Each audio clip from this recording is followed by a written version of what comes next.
Bonjour, ici Alex Wagner de Morning Kiss et dans la caméra cachée d'aujourd'hui, je sors de la Fnac à Paris et je tombe sur une fille qui me fait un gros effet. L'intérêt de cette caméra cachée, c'est qu'elle me dit d'entrée de jeu qu'elle a un copain et pourtant je poursuis l'interaction et je prends son numéro de téléphone. On va regarder ça ensemble et je vais vous commenter ça en direct. À la fin, vous pourrez me poser vos questions et marquer vos commentaires dans la zone en dessous. C'est une vidéo qui est riche en enseignements et c'est sur Morning Kiss.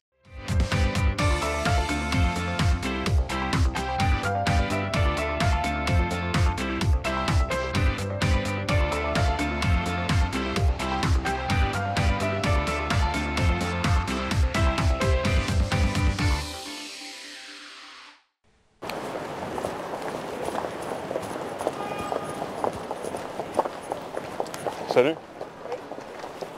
Bonjour. Salut. Je t'arrête?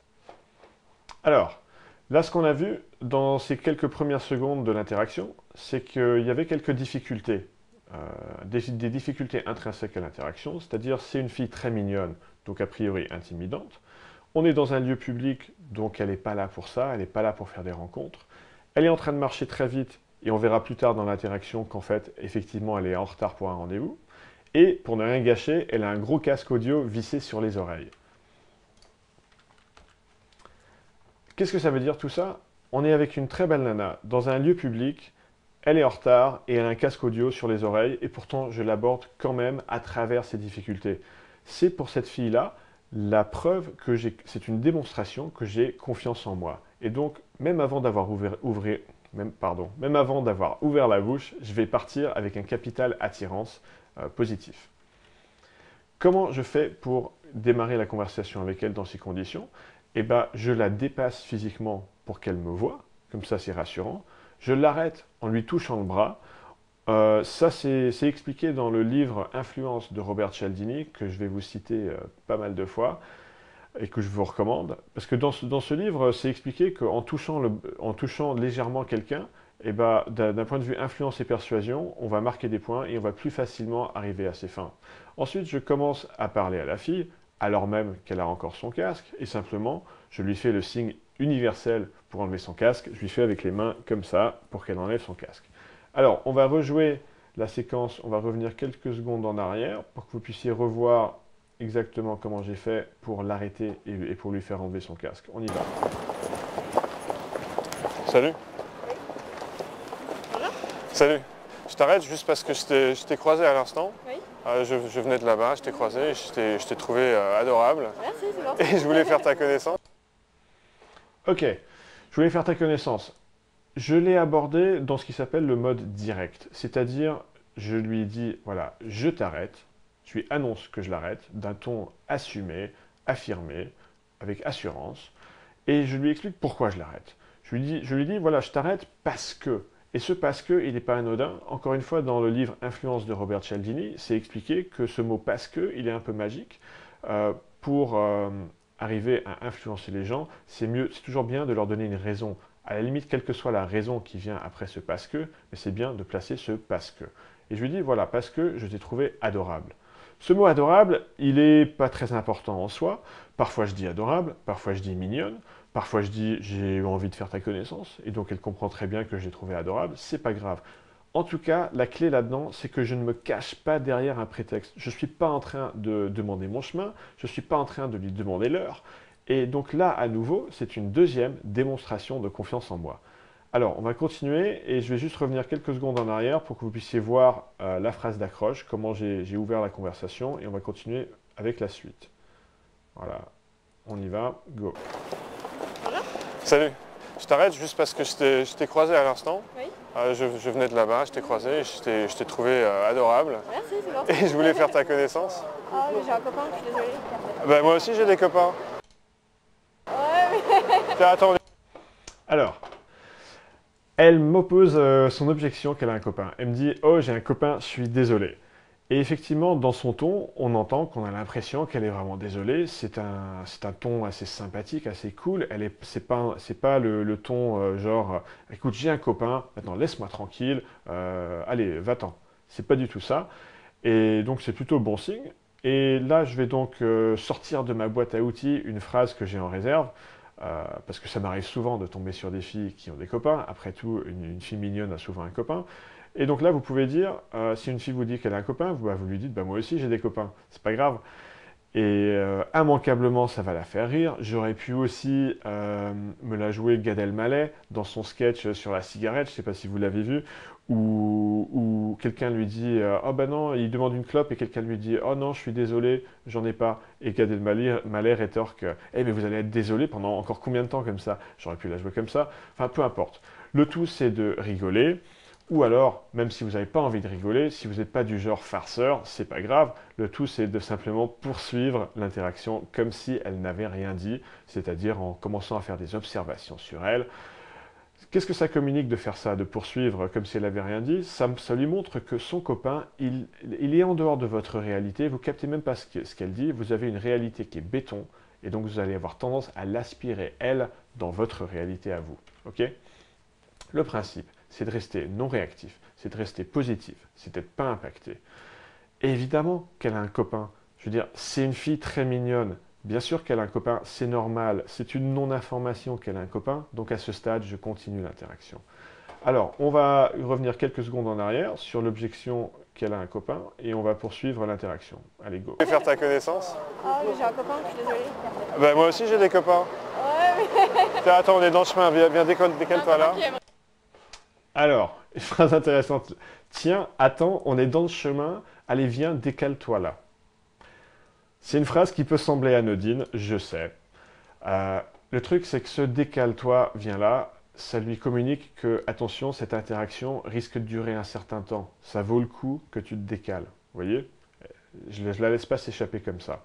Qu'est-ce que ça lui dit? Ça lui dit, ok, t'as un copain, j'ai compris, je suis pas impacté, j'ai quand même envie de faire ta connaissance, et après, tu pourras décider qui tu préfères entre moi et ton copain. Ok?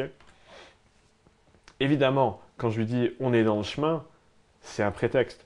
Là, en l'occurrence, on est sur un trottoir qui est très large, les passants ont amplement de place pour passer autour de nous. Par contre, j'utilise le prétexte d'être dans le chemin comme une excuse pour la décaler. Et pourquoi je fais ça? C'est pour la mener physiquement. Parce qu'après la confiance en soi, probablement le facteur le plus important dans l'attirance homme-femme, c'est le leadership, le fait de mener la femme. Donc je lui dis, viens, décale-toi, je me décale et elle me suit. Ok? Là, on est en plein dans un mécanisme d'attirance homme-femme, dans la polarité homme-femme. Une femme va être très à l'aise avec un homme qui sait la mener. Typiquement, il peut y avoir des exceptions. Alors, on va rejouer cette phase de leadership. Je vais revenir quelques secondes en arrière et on va continuer avec la suite. Bah, moi aussi j'ai des copains. Ouais, mais... Tiens, attends, on est dans le chemin, viens décale-toi là. Qui aimerait pas trop que je fasse connaissance. Ça fait combien de temps? Ça fait 7 mois. Alors, deux choses intéressantes ici. Elle me dit, elle revient avec son copain, elle revient à la charge, elle me dit, il aimerait pas trop que je fasse connaissance avec toi. Évidemment, c'est très honorable de sa part de dire ça, et à mes yeux, elle marque des points à ce stade. Parce que qu'est-ce que ça me dit? Ça me dit que le jour où cette fille devient ma copine, eh ben, je sais comment elle va réagir si elle est draguée dans la rue par un homme. Elle va dire, voilà, Alex n'aimerait pas trop que je fasse connaissance avec toi. Donc tout ça, c'est tout bénef, c'est très bien. Elle marque des points. N'empêche, à ce stade, c'est trop tôt. Elle ne me connaît pas encore. Elle ne peut pas encore vraisemblablement choisir entre moi et son mec. Donc, à ce stade, je ne me démonte pas. Je reste avec un ton stable et positif. Je ne suis pas du tout inquiété et je poursuis l'interaction. Ensuite, ce qui était intéressant de voir dans ce petit bout de séquence, c'est que je sonde sa relation avec son mec. Alors, typiquement, quand une femme est déjà prise par un autre homme, on va surtout éviter, évidemment, de parler de son mec. Or, là, c'est une exception, on est dans le début de l'interaction, j'ai envie juste de faire un sondage. Donc je lui dis, t'es avec lui depuis combien de temps? Elle me répond, 7 mois. Et visiblement, d'après le visage de la fille, elle a à peu près la vingtaine. Donc c'est quoi la conclusion? Une fille de 20 ans qui est avec un homme depuis 7 mois, c'est probablement pas une relation qui est très assise à ce stade, qui est très sérieuse. Probablement pas. Alors maintenant, on va continuer et écoutez bien parce que la phrase qui vient, c'est un outil redoutable. On y va. Et ça fait comment d'avoir trouvé l'homme avec qui tu vas passer le restant de tes jours? Ah non, j'ai 19 ans, on va s'arrêter. Sérieux? Alors, vous avez entendu la phrase magique. Comment ça fait d'avoir trouvé l'homme de ta vie, l'homme avec qui tu vas passer le restant de tes jours? Vous voyez comment j'alourdis à mort l'homme de ta vie, l'homme avec qui tu vas passer le restant de tes jours. On dirait quasiment une sentence de prison. Évidemment, sur une fille de 19 ans qui est avec lui depuis 7 mois, bah, il y a toutes les chances qu'elle me contredise. Et effectivement, qu'est-ce qu'on a vu? Elle a une réaction quasiment épidermique, presque allergique. C'est genre, oulala non, attention, j'ai que 19 ans, j'ai pas l'intention de passer le restant de ma vie avec lui. Ok? Conclusion, visiblement, c'est pas le grand amour. Ok? Et la puissance de cette phrase, c'est pas tellement ça. C'est que ça permet à cette fille, plus tard, dans l'interaction, de se rationaliser, de me donner son numéro de téléphone pour être en cohérence avec cette réaction épidermique qu'elle a eue. Là, on est à nouveau sur un principe du bouquin Influence de Robert Cialdini. Décidément, il faut vraiment que vous le lisiez. Parce que l'être humain a un besoin fondamental de cohérence. On ressent tous un besoin d'agir en cohérence avec les paroles et les actes qu'on a eus précédemment. Donc voilà, c'est pas vraiment une phrase magique. Quand je dis une phrase magique, c'est une façon de parler. C'est pas une phrase magique, c'est une phrase de sondage. Parce que quand une fille vous dit qu'elle a un copain, eh ben, il y a copain et il y a copain. Il y a des filles qui sont depuis très peu de temps en couple, et il y a par contre des filles qui sont fiancées, qui sont très bien dans leur couple, et sur elles, bah, cette phrase ne marche pas, elle n'est pas magique. Je veux dire, ma femme par exemple, on est très bien mariés, on est très heureux ensemble, on a une petite fille ensemble, ça se passe très bien. Un dragueur, un séducteur qui va venir utiliser cette phrase soi-disant magique sur elle, évidemment ça ne va pas marcher. Mais n'empêche que le mec qui vient draguer ma femme avec cette phrase, il va pouvoir repartir avec le sourire parce qu'il n'aura pas présupposé qu'elle est bien en couple. Il sera allé vérifier que c'est bien le cas en utilisant cette phrase. Donc il peut repartir avec le sourire en sachant qu'il a fait son boulot bien. Okay. Alors on va revenir quelques secondes en arrière. On va réécouter la phrase magique entre guillemets, hein, et la réaction épidermique de la fille. Et après on va continuer avec la suite. Allez, on y va. Ça fait combien de temps? Ça fait 7 mois. Et ça fait comment d'avoir trouvé l'homme avec qui tu vas passer le restant de tes jours? Ah non, j'ai 19 ans, on va s'arrêter. Sérieux? Moi je t'ai donné un peu plus. Ah ouais, non. Bah je sais pas, j'aurais dit 23. Ah non, bah c'est gentil. Non, mais non, je ne sais pas passer le restant de ma vie avec lui, je pense pas, mais... Tu vas où là? c'est pas une raison. Là, je vais chez moi, j'ai un entretien d'embauche à 14h, je fais mes courses pour ça, et là, j'y vais. Alors, vous avez entendu, elle tente d'en remettre une couche, elle revient à la charge avec son mec en lui disant oui, je vais peut-être pas passer le restant de ma vie avec lui, mais c'est pas une raison. Vous avez remarqué peut-être que je suis resté non réactif. À nouveau, j'ai fait comme si elle avait rien dit et je la coupe en la sondant à nouveau. Mais cette fois, je lui dis bah, tu vas où là? Ça, c'est une question logistique parce que j'ai envie de savoir qu'est-ce que je vais faire pour poursuivre cette interaction. Parce qu'il y a plusieurs cas de figure. Peut-être qu'elle a du temps devant elle, et dans ce cas-là, je vais lui proposer un rendez-vous instantané. Peut-être qu'elle a une course à faire. Si elle me dit, bah voilà, je vais à la Fnac m'acheter une série DVD, bah je vais lui répondre, ah ok cool, bah tiens, viens, suis-moi, la Fnac est juste là-bas, on va faire ça ensemble. Ou alors, si elle n'a pas le temps de faire quoi que ce soit, et ben je vais prendre son numéro. Allez, on continue avec la suite. Alors tu comptes être vendeuse de chaussures? Ah non, c'est que... Ok, t'as rien à te mettre pour l'entretien. C'est un entretien de quoi? C'est pour être prothèse, c'est pour me faire un peu d'argent avant d'aller... Oh l'horreur, j'ai déjà fait ça. Ok, là on est en plein dans la phase conversation.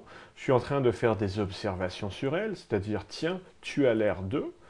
Donc je m'intéresse à elle, j'écoute ce qu'elle me répond et je rebondis sur ce qu'elle me donne. Et quand vous parlez comme ça, observation, écouter, rebondir, bah, il n'y a pas de blanc, il ne peut pas y avoir de blanc. Vous êtes simplement en train de vous intéresser à elle. Ça, c'est beaucoup mieux que d'utiliser des routines. Vous savez, c'est ce terme qui décrit les histoires apprises par cœur. Parce que si vous apprenez des routines par cœur, des histoires valorisantes, eh ben, qu'est-ce que ça communique à la fille? Ça veut dire que vous estimez qu'elle a une valeur qui est là, que vous avez une valeur qui est là, et que pour être à la hauteur de sa valeur, il faut que vous appreniez par cœur des histoires. Donc évidemment, dans ces cas-là, comment voulez-vous avoir confiance en vous? Je vous ai expliqué l'intérêt, l'importance d'avoir confiance en soi. Donc, ça ne sert à rien d'apprendre des routines. Vous ne pouvez pas avoir de l'estime de vous-même si vous sentez que vous devez apprendre par cœur des histoires. Il vaut mieux simplement, naturellement, apprendre à connaître la fille. Je vais aussi maintenant faire un point sur le langage corporel. Vous voyez, là où j'ai arrêté la vidéo, Vous voyez comment je suis appuyé sur la rambarde, je suis incliné en arrière de la fille et on dirait que à la limite c'est elle qui me bloque. Je veux dire, quelqu'un qui passerait par là, il se dirait mais c'est qui drague qui? On a un peu l'impression que moi j'étais là, voilà, j'avais du temps libre, j'étais contre la barrière, elle s'est arrêtée pour me draguer. C'est qui drague qui? Bah oui, c'est elle qui me drague, visiblement. C'est pas anodin, parce que la physiologie qu'on a, elle a une influence sur le mental. Par exemple, si vous êtes en train de faire des gros sourires, c'est très difficile de vous sentir déprimé. Et si à l'inverse, vous tirez la tronche et que vous avez une posture comme ça, bah, c'est très difficile de vous sentir plein de joie.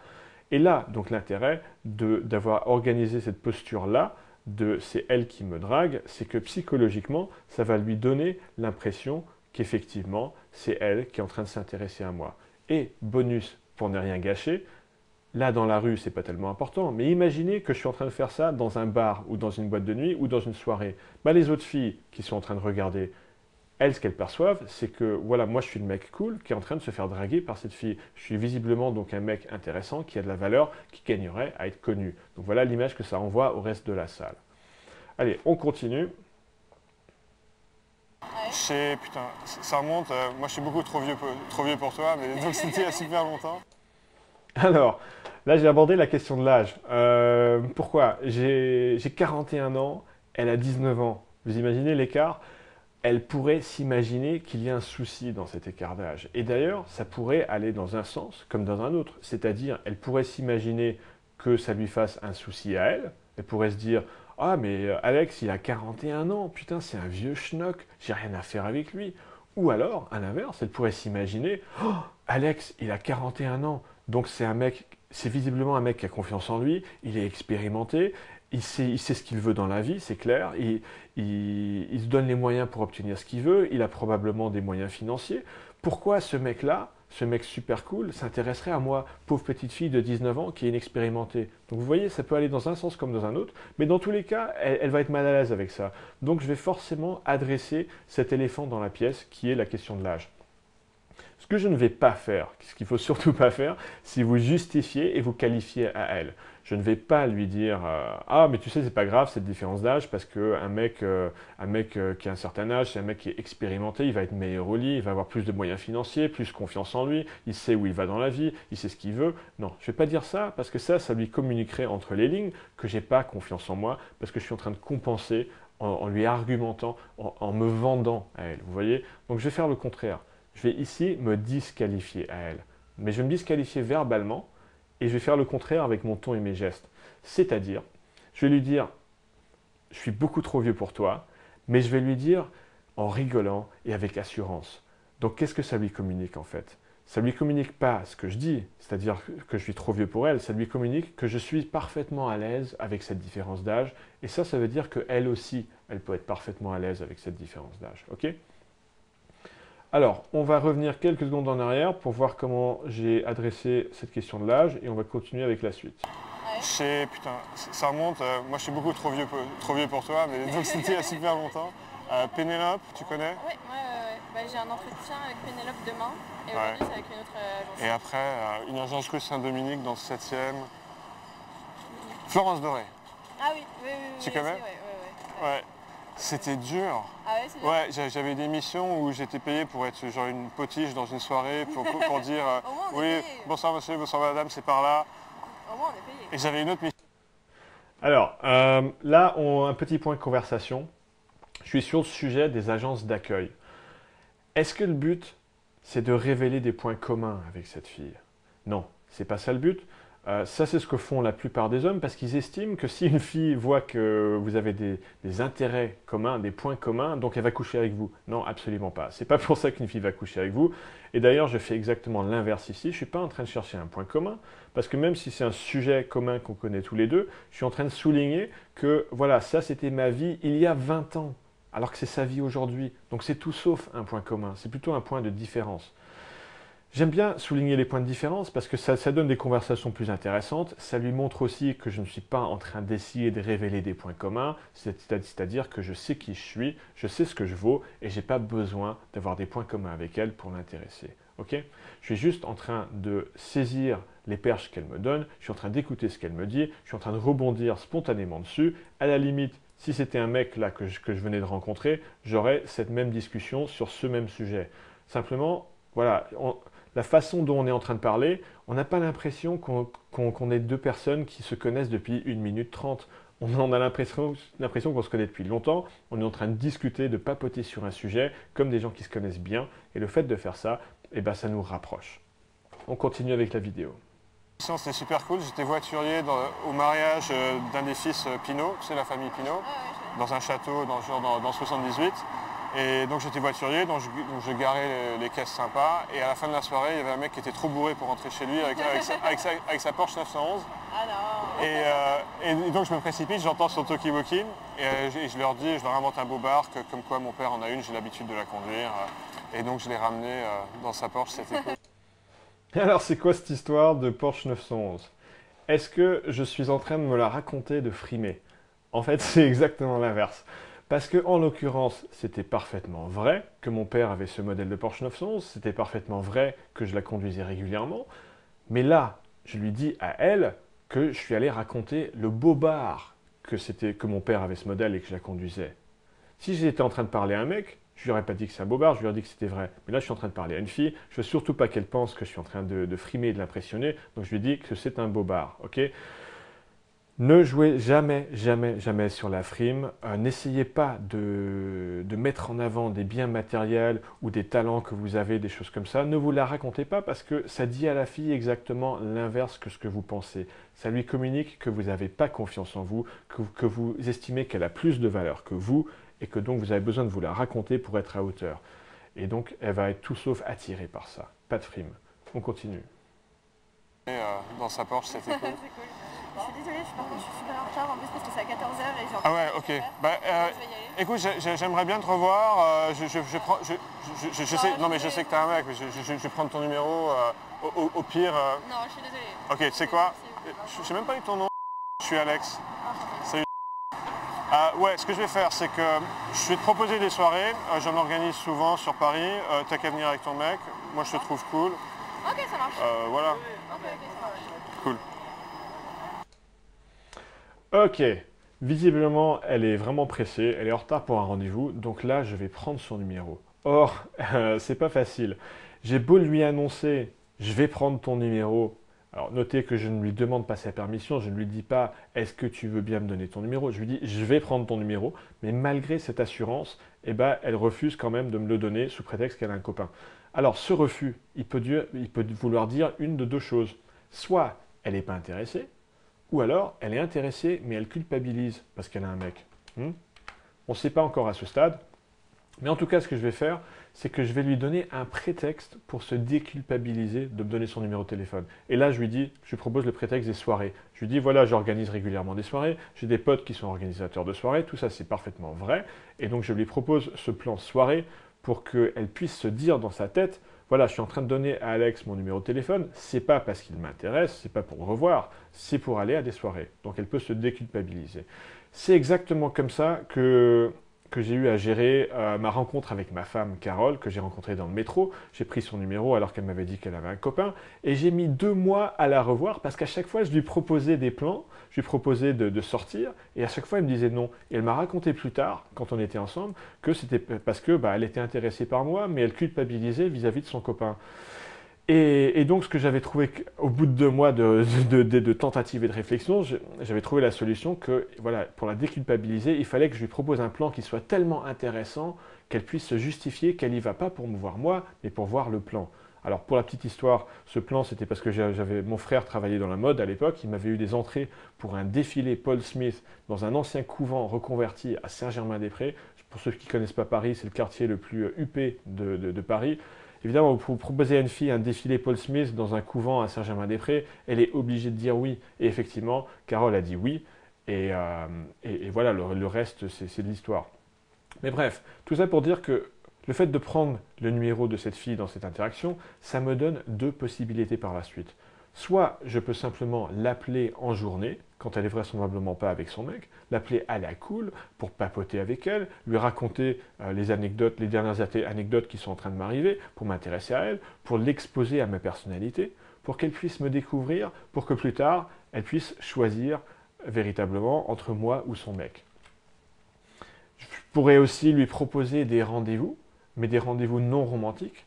Par exemple, plutôt que de lui proposer un dîner aux chandelles dans un beau restaurant, où là, évidemment, elle va dire non, elle a un mec, bah, je vais lui proposer de m'accompagner à faire quelque chose que je suis en train de faire dans la vie. Par exemple, je vais lui dire, tiens, salut, écoute, demain, je vais dans le Marais m'acheter une chemise. Je te propose de m'accompagner, tu vas voir, ça va être marrant, tu pourrais être ma conseillère vestimentaire. Et là, elle pourra beaucoup plus facilement dire oui, parce que c'est un rendez-vous qui n'est pas typé romantique. Et n'empêche qu'on va apprendre à se connaître comme ça. Et petit bonus, en lui proposant des rendez-vous comme ça, qui s'intègrent dans ma vie, je peux régulièrement lui reproposer des rendez-vous en cas de refus. C'est ce que j'ai fait avec ma femme Carole. Parce que voilà, je ne suis pas en train d'organiser ma vie autour d'elle, je ne suis pas en train de bloquer mon samedi soir pour l'emmener au restaurant, je suis simplement en train de lui proposer de venir avec moi faire quelque chose dans ma vie que de toute façon, avec ou sans elle, je vais faire. Donc le fait qu'elle me dise non, ça ne change rien. Je peux très bien lui reproposer de me rejoindre dans autre chose que je vais faire quelques jours plus tard, sans perdre la face. Vous voyez? Deuxième option que je peux faire avec cette fille de cette interaction, eh ben, je peux véritablement lui faire ce que j'ai dit. C'est-à-dire, voilà, lui proposer des soirées, soit que j'ai organisées, soit que mes potes ont organisées, avec des amis. Je lui propose de venir avec son mec, ils viennent tous les deux. Je charge un pote à moi d'occuper son mec pendant que moi je passe un peu de temps avec elle. Ça n'a pas besoin d'être beaucoup de temps, mais je vais dans ces moments-là, dans soirée, lui parler de manière très sexuée, entièrement sous le radar. Ça passera par mon regard, mon ton, ma gestuelle, mon toucher. Et puis du coup, de fil en aiguille, elle peut commencer à avoir des doutes, elle peut commencer à être intéressée par moi, elle peut se dire, mais tiens, ce mec-là, comment ce serait d'être au lit avec lui? Voilà, simplement le but c'est de l'exposer un minimum à moi pour qu'elle puisse choisir entre moi et son mec, mais en connaissance de cause, vous voyez? Pour elle, la fille, de toute façon c'est gagnant, parce que soit elle me préfère moi et donc elle quitte son mec pour moi, et elle gagne, soit finalement elle décide qu'elle préfère son mec, et elle reste avec son mec en m'ayant dit non, en connaissance de cause. Donc de toute façon, la fille elle gagne, ok? On n'est pas dans de la manipulation là. Alors, on continue jusqu'à la fin de l'interaction. Je ne vais pas te garder, te faire louper ton truc. Alors, comment ça marche ce truc? Voilà.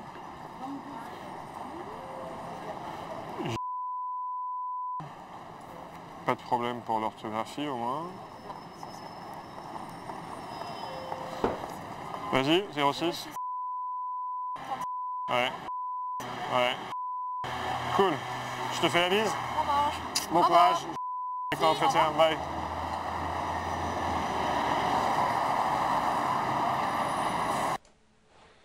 Ok, cool. En conclusion, petit point éthique. Prendre le numéro d'une fille qui est déjà prise, voilà, il ne s'agit pas de briser des couples mariés, des couples qui ont des enfants, voilà, c'est pas le but. Le but, c'est absolument pas de manipuler une fille à faire un truc qu'elle va regretter plus tard. Simplement, le but ici, c'est de détecter si la fille pourrait potentiellement être ouverte à changer de mec. Vous voyez? C'est une phrase magique et qui marche sur les filles qui sont ouvertes à ça. Mais ça ne marche pas sur les filles qui ne sont pas ouvertes à ça. Certains coachs vous disent que quand une fille vous dit qu'elle a un copain, bah, l'interaction est terminée et que vous n'avez plus qu'à vous barrer. Mais c'est oublier que certaines personnes peuvent être mal accompagnées, c'est même très fréquent. Et c'est oublier aussi que les filles mignonnes, les filles les plus mignonnes de Paris, mais elles sont quasiment jamais célibataires. Je veux dire, si vous attendez de trouver une fille très mignonne et qui soit célibataire, vous pouvez attendre longtemps. Donc le but, c'est simplement ici que la fille fasse un choix en connaissance de cause. Et j'aimerais terminer sur la notion de persistance.